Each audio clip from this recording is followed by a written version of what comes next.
Welcome back to the bar, family. Today's topic is stop the stinking thinking and have an attitude of gratitude. Gratitude is more than saying thank you when something good happens. What we're talking about here today is a way of carrying yourself. It's the decision to notice what's good, even when life is heavy or disappointing. Being grateful doesn't mean you ignore pain.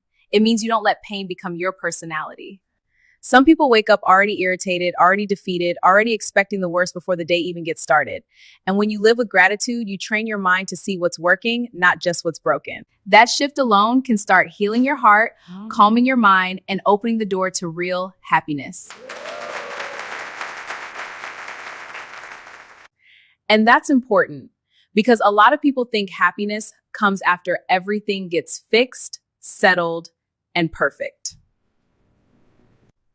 But to be real, happiness grows when you learn how to appreciate life while you are still becoming, still healing, and still rebuilding.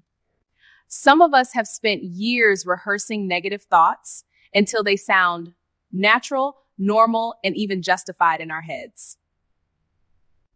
We repeat what went wrong, who hurt us, what we lost, and what still has not happened for us yet. Meanwhile, you're not using the tool that would change your whole atmosphere. And it's so easy. It's genuine gratitude.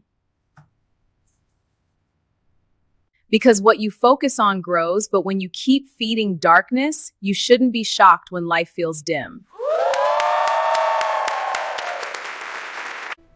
Now, let's be honest. Negative thoughts can come quickly and they can sound very convincing in the moment. They say stuff like nothing is changing, nobody cares, you got this by yourself, ain't nobody supporting you, and things are never going to get better.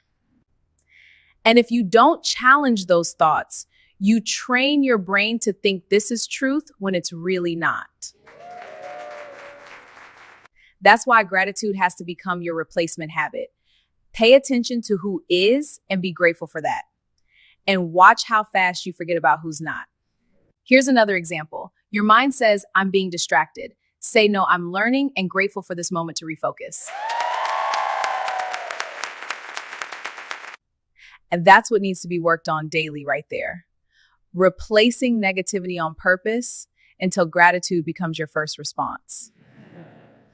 Don't force a response and don't fake a response.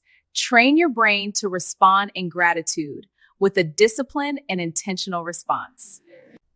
You got to catch yourself in the act when your thoughts start dragging you into complaint, fear, and hopelessness. The point is not that life is perfect. The point is goodness still exists, and you got to teach yourself to see it. That's right. If you want gratitude to become second nature, then you need daily practices that keep bringing you back to the moment and back to center. Before you get out of bed, say 3 things you're grateful for before the world gets access to your mood. In the middle of the day, stop and ask yourself, what's going right that I almost missed? At night, think about that one moment that made the day worth living. What lesson did you learn, and if you showed gratitude? Be intentional with your gratitude. Go out of your way if you need to. Keep being grateful until your soul hears you. Because repetition matters, and whatever you rehearse long enough will eventually become the language of your life. On point, sis, let me say this. Gratitude changes the way you move with other people on a daily basis, too. When you're grateful, you become less entitled, less blind, and more aware of the love around you. You start appreciating effort, presence, support, kindness, patience, and all the little things you used to overlook. You stop acting like people owe you everything while you overlook what they already bring to your life. That's a tough pill to swallow. but it's necessary. A grateful person says thank you while people are here, not just after they are gone or after things change. That kind of gratitude brings healing too, because it softens bitterness and teaches your heart how to stay open. And healing is exactly why this conversation matters, because gratitude will help pull you out of emotional survival mode. When all you do is complain, compare, and replay what hurt you, your body stays tense and your mind stays restless. But gratitude interrupts that pattern and reminds you that your story still has light in it. It also tells your nervous system we're safe enough to breathe, receive, and notice the goodness around us. It tells your heart something happened, but what happened doesn't get to define us. So healing starts getting room to grow when gratitude stops being occasional and starts becoming a lifestyle. So family, if you want more happiness, more peace, and more emotional steadiness, practice gratitude every single day. Do it when you rise in the AM, when your mind is, then do it midday when stress tries to creep in. Yes, that's auntie wisdom right there. And then do it again at night before bed, when your lower self wants you to go to sleep carrying frustration, fear, or resentment. Replace negative thoughts with grateful ones so often that your spirit learns a new rhythm. Absolutely, it's all about shifting that mindset.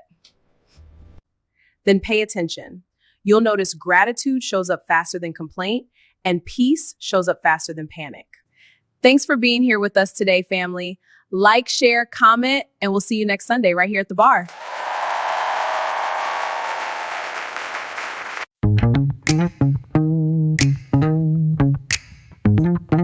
Are you stressed, overwhelmed? Life got you down and feeling strange. Then ditch the drama and come thirsty for change.